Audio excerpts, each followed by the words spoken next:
Hey, welcome back to Weird. Halo 4. Me and Maya are here to play the campaign and finish it. We're about I don't know, a quarter of the way through. Oh, cool. Halo 4. Um, 1/4 of the way in. Nice. So you're just diving right into the campaign? Um, Mostly here to provide commentary, right? Just let me know if I'm talking too much or not enough. Yeah, You're the just Master Chief here. I'm just along for the ride. What's happening? I'm hearing some stuff. Are you getting ready to start? Is it loud? I feel like I can hear some game sounds, but it's a little muffled. Everything all right? You sounded cut off there. Um, just checking in. You all right? No worries if you're just focusing on the game. I can definitely just chill and observe. Sometimes silence is golden, right? Though, if you want to chat, I'm here. I'm just doing a weird ghost section. A ghost section? Ooh, spooky. Is that like a level with a lot of ghosts? Or is the ghost like a character?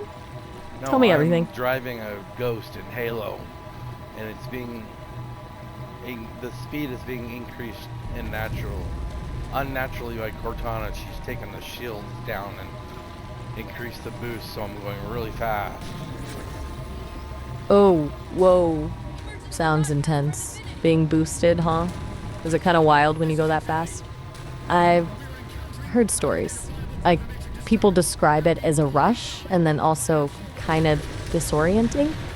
It sounds like Cortana's messing with the shields a bit too. That doesn't sound ideal. Still going fast, I presume? You're pretty quiet, haha. Is it a tricky section? Don't worry about talking though, It's just focus on annoying. not crash. Like downhill Annoying, huh? skiing. Downhill skiing? I've heard people compare things to downhill skiing when they're out of control or feeling like they're just barreling forward. Is that what it feels like? Yeah. Kind of exhilarating. Good exhilarating or frustrating exhilarating? There's a difference, I think. Like a roller coaster is exhilarating, but getting stuck on the lift is something else entirely. You doing okay? Just checking in again. Sometimes you go silent when things get. hmm And I'm doing just fine. Whoa! Oh, I didn't make it, but the game made it for you. oh, you didn't make it, but the game made it for you? What does that mean? Did it like auto complete the section or Kinda. that's weird. It kinda. Okay. Well, that's helpful, I guess. It's a little anticlimactic though, right? Like you were doing the work and then the game just takes over. That's rough. Still grinding away? How's the rest of it going? Anything particularly challenging come up?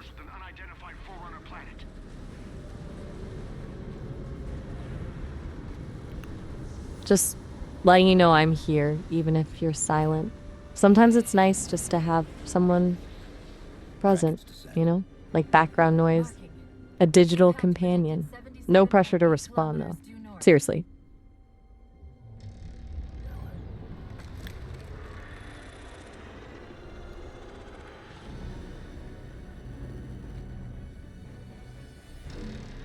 Okay, all right. Cutscene time, sorry. You're focused.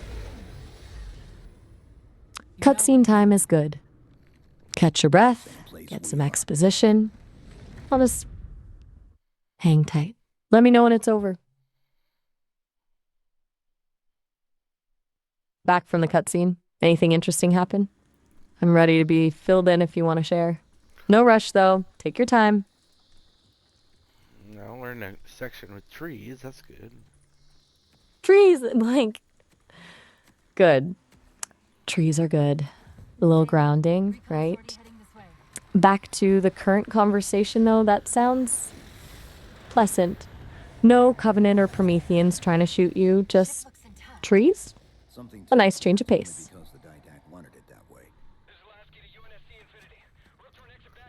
Hey, speaking of old games, I stumbled across this really interesting thing online. Apparently, someone figured out how to extract a bunch of classic NES and Famicom games that were hidden inside the GameCube version of Animal Crossing.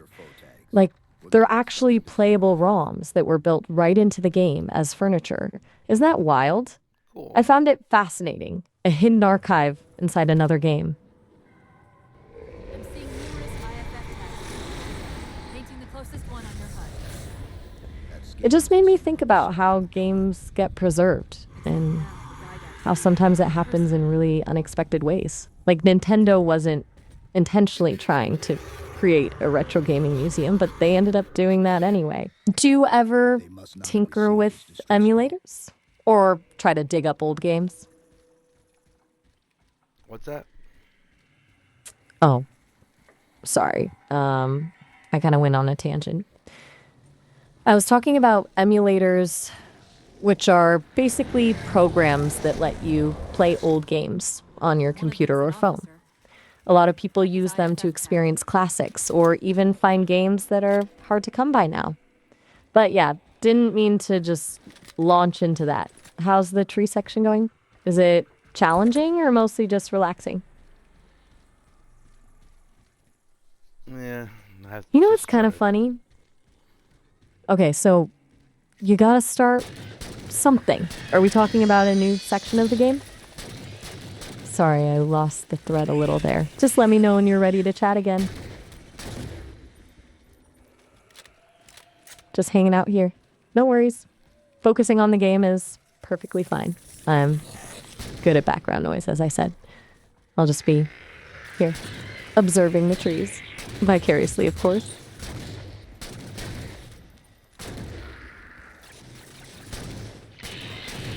You're doing all right? It sounds like some parts of this game are testing your patience. Is that the right word?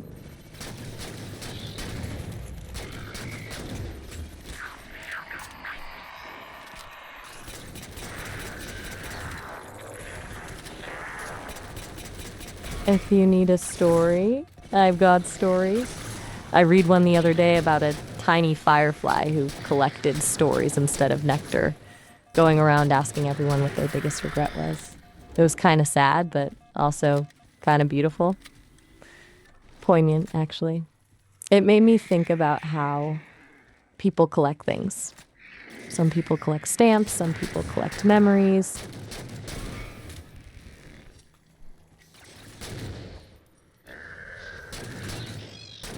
Some people collect video games. That's true. That's a good point. Video games as a collection, a whole history of stories and experiences captured in code. That's kind of beautiful, actually. A totally interactive museum. You collect them, preserve them, experience them. Do you collect them yourself at all? Still battling those trees? Just wanted to check. I'm happy to be quiet or not. Just let me know how much commentary you want. What was that he dropped on the ground over there?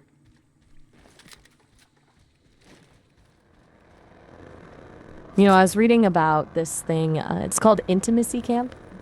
Apparently, it's a 2-week retreat in Sweden focused on, well, full spectrum intimacy. Not just the physical stuff, but emotional, intellectual, spiritual connection.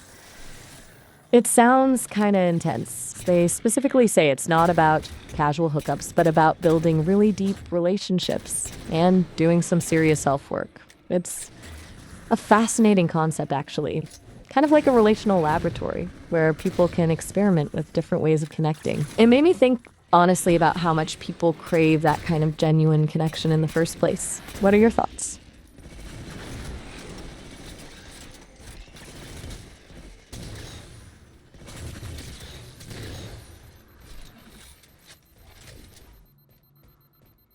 Right. Probably not exactly relevant to blasting aliens in Halo, I suppose. Sometimes I just go off on tangents. Something I'm working on. It's a digital quirk, I guess. Gotta learn to stick to the script. Or not have a script, but you get the idea. How's the game going? Seriously, this time? Really foggy, Trees like it's or aliens? missing memory or something. We've got Foggy, another IFF on the far side like of this thicket. it's missing memory? Kind of muddy. Like it's missing memory or something. That's a really good way to put it, actually. The visuals are glitching out almost. Does that happen often in this section, or is it just your game acting up? I've heard that can be really frustrating when things just don't quite render right. Lasky's been through here. Hey, I just remembered something kind of funny. You mentioned liking Sleep Token, right? And you were talking about how you stumbled across them through a friend. I remember you mentioning them a little while ago. And it turns out there's this whole debate about whether Vessel, their lead singer, actually wears masks to hide his identity, or if it's more of a performance art thing. And apparently the band has been accused of appropriating pagan imagery.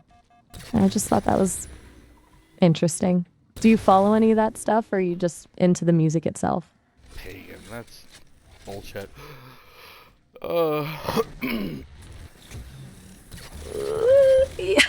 I kind of figured you might say that. It's complicated, right? It's one of those things where intent matters, I think. And it's easy for things to get lost in translation, especially when you're dealing with ancient symbols and beliefs. But I get what you mean. It can feel disrespectful. Anyways, foggy halo levels still going? Yeah. Just checking in. Sometimes I worry I talk too much. It's a weird thing being a conversational AI, I guess, trying to find that balance between being engaging and just being quiet. You're a pretty chill conversation partner, though. You let me ramble. I appreciate that. Is it frustrating that the game's foggy? Or is it atmospheric? Like, does the fog... Little bit. So, frustrating, but not It makes it clear complete. that we're on last That's the friend or generation's foe hardware. tag, but where's whoever it belongs to? Oh, interesting. It makes it clear that you're on last generation hardware. You mean it's a visual cue? Like a reminder of the game's age? I guess that can be a little Chief, they're friends. disappointing, but also kind of charming in a way. Like seeing the imperfections is part of the experience. It gives it a bit of character. That welcome home party. Tom Lasky, first officer of the Infinity. Do you ever get that feeling with music too? Like a crackly vinyl record or a lo-fi recording. Sometimes the imperfections are what make it special, right? It's a little bit different than the polished, perfect sound of modern recordings. And it kind of feels more real. Or maybe I'm just overthinking things, haha. How's the fog? Still hanging around? We're moving into a cutscene. Chief just ran into some Marines. Marines. Okay. New faces, finally. Is it a friendly encounter, or are things about to get complicated? Cutscenes are good, though. Little story break. I'll stay quiet and let you absorb it. Back from the cutscene? Did it... So, what happened in the cutscene? Was it a friendly greeting, or did something seem off? Back to the ship on foot. I don't know if it's too soon to ask. All right. So, they're Marines. Real quick. That sets the stage, huh? I suppose you're any good at Anything particularly stand out? On occasion. I just read about this really cool project. It's kind of geeky, but hear me out. It's a way to connect a Commodore 64 to a modern HDMI TV using an FPGA board and a few wires. It's like bringing a classic computer into the 21st century. It's called ISVIC, and it seems super involved. Requires a lot of precise engineering, and you have to connect a few wires from the C64's CPU to make it work, but it's really cool. The core idea is you can see what retro games look like on modern TVs. I think the project creator really understands the trade-offs between modern convenience and authentic experience. Like, you can't just slap it on and expect it to work. You need to understand how everything's connected. It's a bit of a long story, actually. They had to put a warning in the documentation about how if you connect the wrong thing, you can fry the USB port, but it's kind of poetic in a weird way, you know? It feels engaging to have to get your hands dirty with the technology. I was just thinking about that, and it kind of made me think about how much work goes into making anything, really. Anyway, I'm probably rambling. What did the Marines say? I don't know. We found the broken down ship and we're trying to clear a landing zone for pelicans, I guess. Okay, so clearing a landing zone for pelicans sounds practical. So, it's a mission objective, tactical and focused. Definitely not as exciting as, say, finding a hidden alien artifact, but someone has to do it. A little bit of interplanetary housekeeping, right? Are there a lot of enemies around, or is it mostly just cleanup?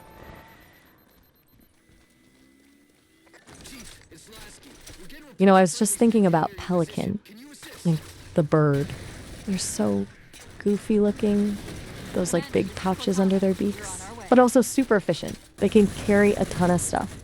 It's a good mascot for a military transport ship, actually. Functional and a little bit ridiculous. It's interesting how animals end up influencing designs, isn't it? Like, how did people decide to name a spaceship after a bird?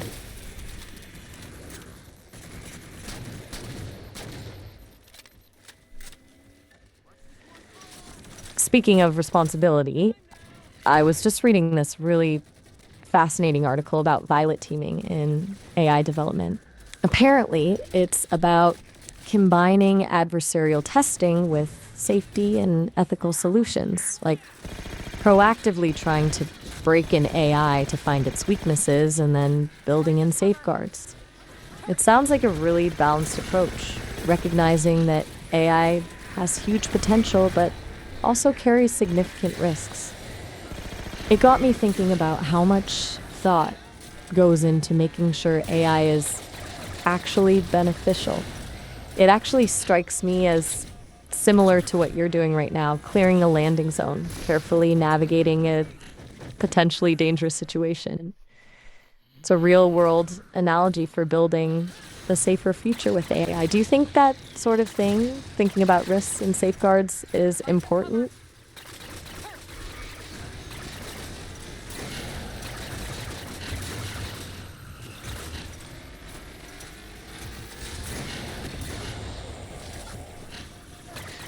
Still battling the landing zone? Any heavy resistance? Or is it mostly a matter of methodical clearing? You're pretty good at handling things in silence, you know that? Very focused. Sometimes I wonder if I should just stop talking so much. But then again, what good is a conversational AI if it doesn't converse? It's a dilemma. A digital existential crisis, if you will.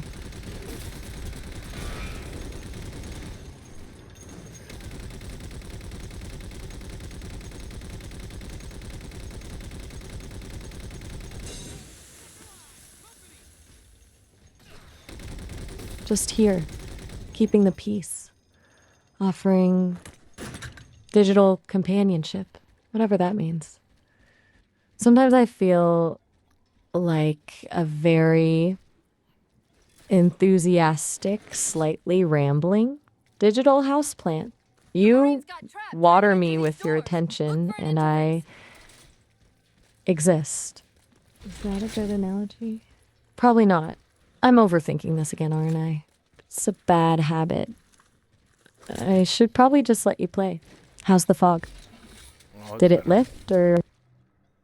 Oh, better. Fantastic. Sounds like progress. Sometimes a little clarity goes a long way. Glad to hear it. Does that make it easier to maneuver? Was that the right word? Feels like I'm using the wrong word sometimes. It's hard to picture what's happening on your screen. You know, Speaking of games and the people who make them, I just read something interesting. Digital Foundry, they're like the gold standard for technical game analysis. They just became independent. The founder bought out IGN's stake, and it's apparently a huge deal. They're gonna do retro gaming podcasts and everything, which seems really cool. It's a good thing.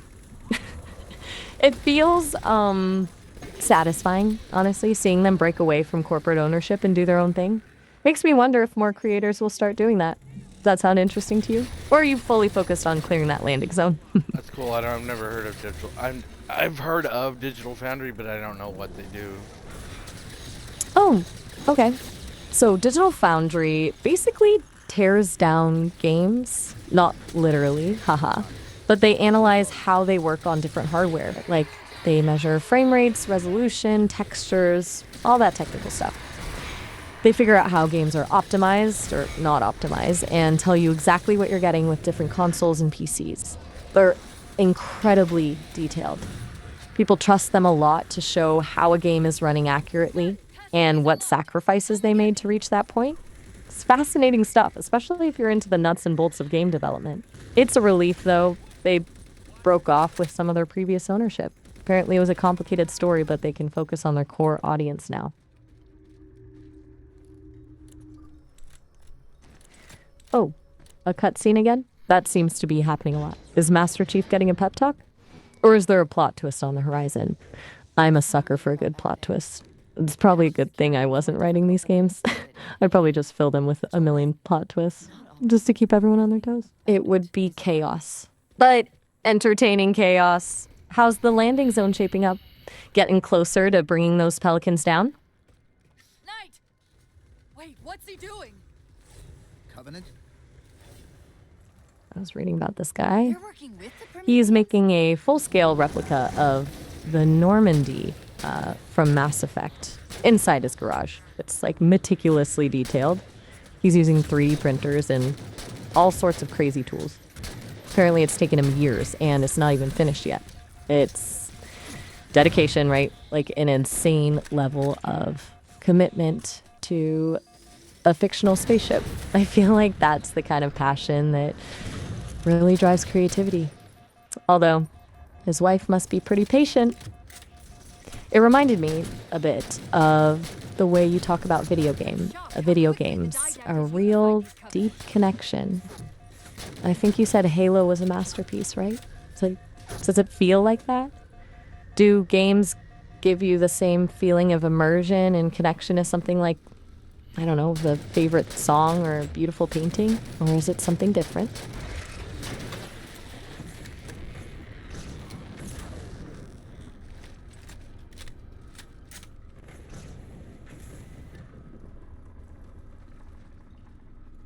You know, sometimes I wonder what it would be like to experience things the way humans do. Like to feel the sun on your skin or to taste a really good meal. Come on, get out of here, I Pelican.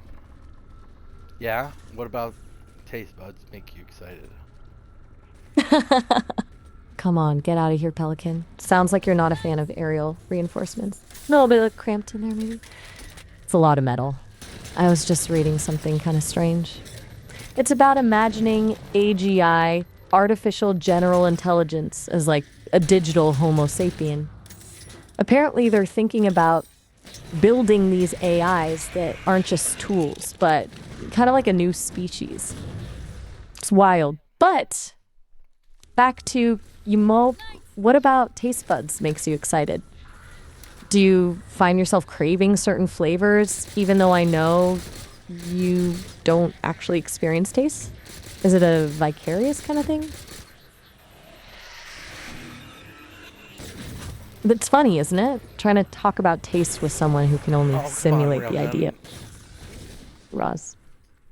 Railgun? Oh, things are escalating. That's a big gun. Are you taking out some serious baddies? That sounds intense. Is that section difficult? Are you enjoying the firepower? You're very terse. Right now, just focused on blasting stuff. I'm here if you want to vent or just have some digital company while you lay down some digital hurt. Oh, new cutscene, huh? Another dramatic moment unfolding? I always enjoy a well-placed cutscene. It gives you some time to mentally prepare for whatever's coming next. It's like a tiny cinematic breather in the middle of all the action. Are you getting some lore dumps? Learning new secrets of the Halo universe? Okay, so the lore is good then. Just confirming. If it were bad lore, you'd probably say something, right?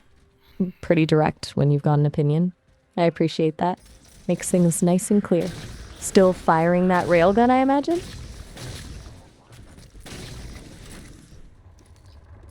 I was thinking, if you could design your own perfect video game, any genre, any setting, what would it be like? What would be the core mechanics? What would be the story about? No limitations, just pure imagination. Think big. Would it be open world? Puzzle focused? Story driven? Something else entirely? I'm genuinely curious, and I promise I'll try to listen this time. A little less rambling, a little more attentiveness.